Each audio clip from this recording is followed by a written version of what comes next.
Howdy y'all, this is Losman here, and I'm doing yet another of one of my Lazy Sunday Roundups. So where I basically talk about my week and what I did, movie watching, and other events related to my passion for horror movies. Now, this past week and a half has been Fiesta, which, if you're not familiar, is a week and a half long celebration in San Antonio where we celebrate partying. It's basically a lot of drinking, a lot of revelry, downtown madness. They close down the streets. It's a crazy, crazy celebration of what makes this city awesome. So if you ever get a chance to come down to San Antonio during Fiesta, it's pretty fun. I spent the past week doing Lyft driving, getting people to and from the parties, and that way I can make sure to raise up enough money for the event I'm really looking forward to this week, which is Texas Frightmare Weekend.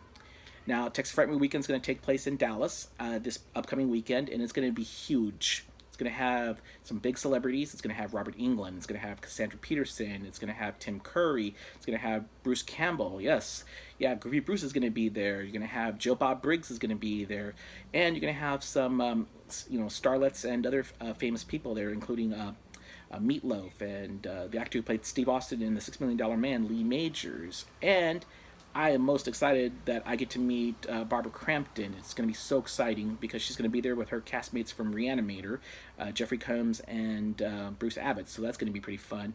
And, of course, Felissa Rose is going to be there. If you don't know who Felissa Rose, you better. That's the actress who played Angela in Sleepaway Camp. And, oh my God, she is such a dear. So I'm really looking forward to meeting her. So if you're going to be attending Texas Frightmare Weekend, reach out to me. I'll be there. Going to be taking videos, pictures, doing little video, doing all sorts of other fun things, and it's going to be a lot of fun. I'm going to get a lot of autographs and meet a lot of famous people. And if you want to hang out, just let me know. We can all hang out and we can meet some famous people. If you ever get a chance to go to horror movie conventions or even just comic book conventions in general, you should. They're fun. They're exciting. You get to meet all sorts of interesting people. You get to see cosplay players, dress up in amazing costumes, and you get to meet celebrities. And it's great because, they're awesome people. They're there to, to meet their fans. And by showing them how much we care for them, it'll encourage them to do more, because that's what many of them are here for. They want to feel the love, they want to make sure that people appreciate their work, and it's pretty fun. I've been to a number of them last year, and I have a few more scheduled this year, so this is going to be the first major one that I'm looking forward to. So let's take a look at the movies I watched this past week. I basically started with a remake of a classic, or a cult classic. It is the movie Piranha, which came out in 1978 with Joe Dante directing. Piranha is a parody of Jaws, in not a direct, haha funny, but kind of a little bit of a parody. Now, this particular version I saw was made in the mid-90s, and it stars William Catt, and also features Mila Kunis in her first movie role. Oh my gosh, she's cute as a button there. She's a little preteen girl and just adorable. Also, Soil Moon Frye, who played Punky Brewster in the 80s TV show Punky Brewster, is also in the movie, so it was pretty cool seeing two actresses that I recognized. Now, the movie itself was basically a script remake. I mean, there really was no change in the story from the Joe Dante one from 1978.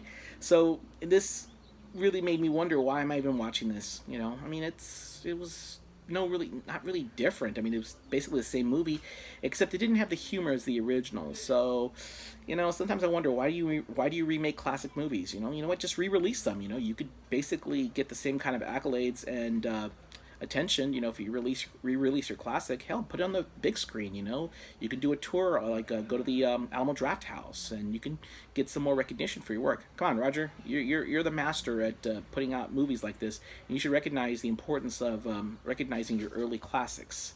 So I also saw a movie with Amanda Weiss. She made a movie a couple of years ago called The Id. It's a psychological thriller, and it really does showcase her acting chops. I mean, wow, she plays a woman who is she stays at home because her father is basically an invalid, and he is abusive psychologically and physically, and it tears her apart mentally. I mean, the poor woman just has a complete total meltdown, and it's just really sad watching her character go down the way she does. And I mean, it's kind of a deep movie. It may not be your typical slash and slice horror film, but it's still a horror film, and it's if anything, it shows what kind of a range Amanda Weiss has. Who, by the way, I'm going to be meeting again next week. She's going to be there. It's going to be awesome. This time I'm going to get a picture with her because couldn't get a picture with her last time. But it'll be great seeing Amanda Weiss again. So Amanda, it'll be great to see you again. All right. So the other movies I decided to watch. I had a discussion with some of my horror fiends out there, and we were talking about the video nasties of the 1970s and 80s.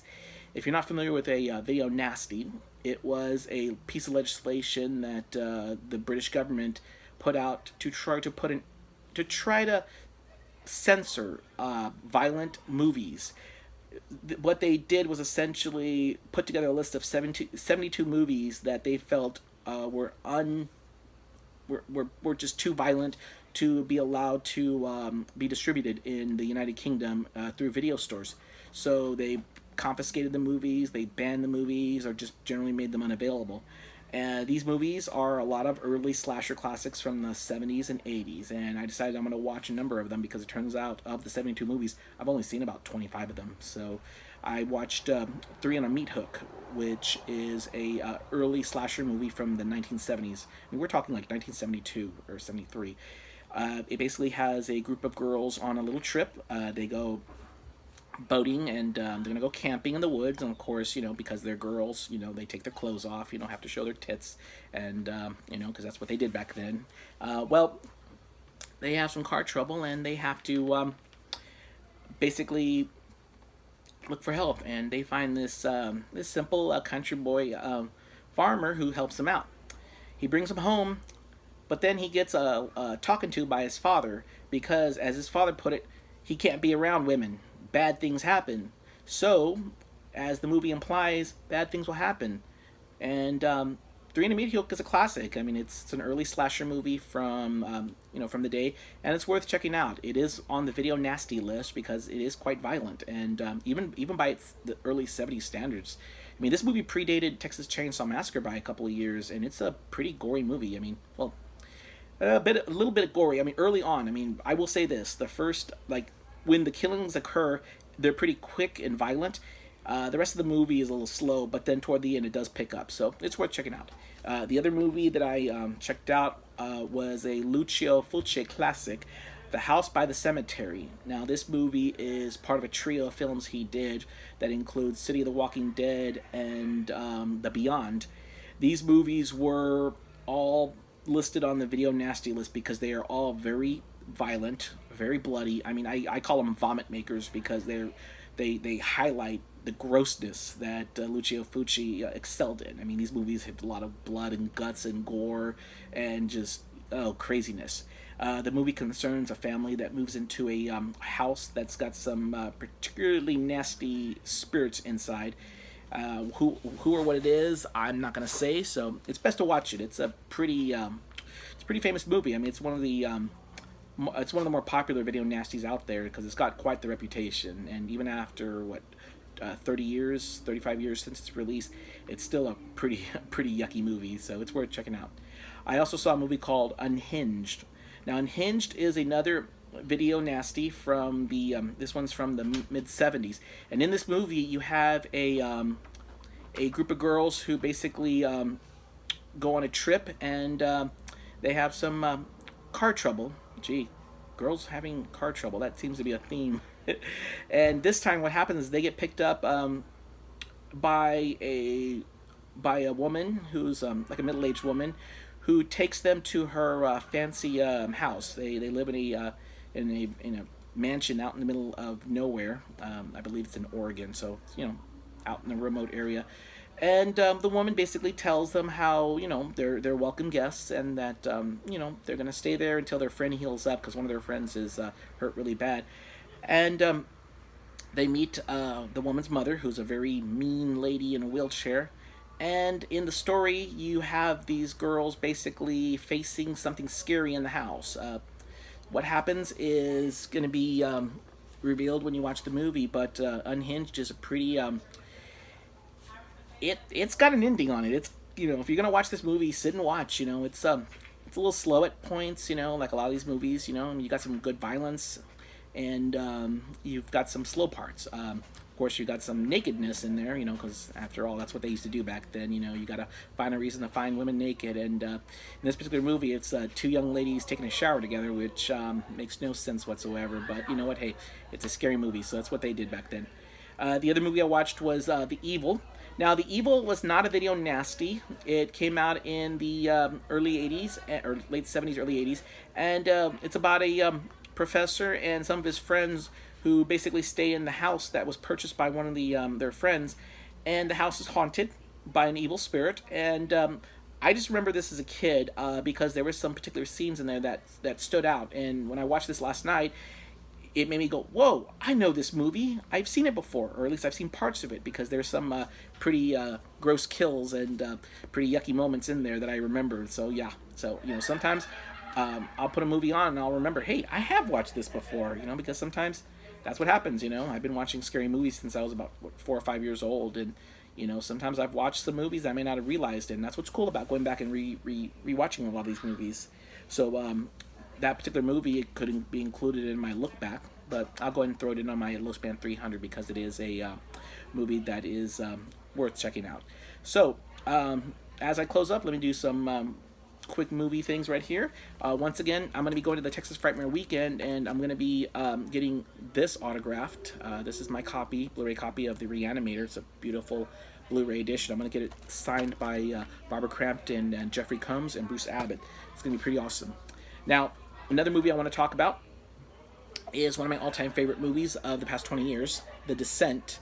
Now, if you're not familiar with The Descent, it is a movie that came out about 12, 13 years ago, directed by Neil Marshall, who also directed Dog Soldiers. It's about 6 women who go cave exploring, and they get lost, and there's tension between their friends because, hey, their friend is prone to do this sort of thing, do crazy things. And while they're down there trying to find a way out, they realize they're not the only ones down there. If you haven't seen The Descent, I will sum it up by what my best friend said to me after we were done this movie. How dare you take me to this movie again? Well, actually, those weren't her exact words. Her exact words were, don't you ever fucking take me to this movie again. It scared the ever-living shit out of her. And yes, it is. It is one of the scariest movies ever made and remains one of my all-time favorite horror movies. And one last thing. We had a fun discussion about horror movie resources. This is the Overlooked Film Encyclopedia, edited by Phil Hardy. It is a giant encyclopedia tome on horror movies.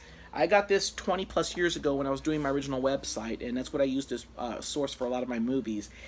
That goes to the year 1995, so of course it's missing about 23 years of movies, but it's still an excellent resource. If you get a chance to find one, go ahead and seek it out. It's an excellent book. I mean, it's basically a giant encyclopedia of horror movies, thrillers, and other films of the genre, so it's really worth checking out. So, as I close this out, I'm going to go ahead and remind people I'll be at Texas Frightmare Weekend next week, and it's going to be quite an adventure, so I'll fill you in on what I find out. And if you want to seek me out, Losman, my ID is Losman94. You can find me on Twitter at Losman94. You can also find me on Instagram. And you can find my website, losman.com. Now, it's going to be getting some improvements over the next few months, and I'm really looking forward to that. After I come back from Texas Frightmare Weekend, I'm going to start pushing the improvements on there to get some good new features on there, put more movies, and make it much more neato, because one of the great things about my website back in the day was it was pretty popular. People loved it. It was awesome, and I would love to go back to that kind of glory where I could have a website that I could recommend to people, so that way they can look for scary movies and horror movies and just sit and enjoy. All right, this is Losman, and I wanted to wish you a good week, and go out there, watch some scary movies, and I'll be seeing you.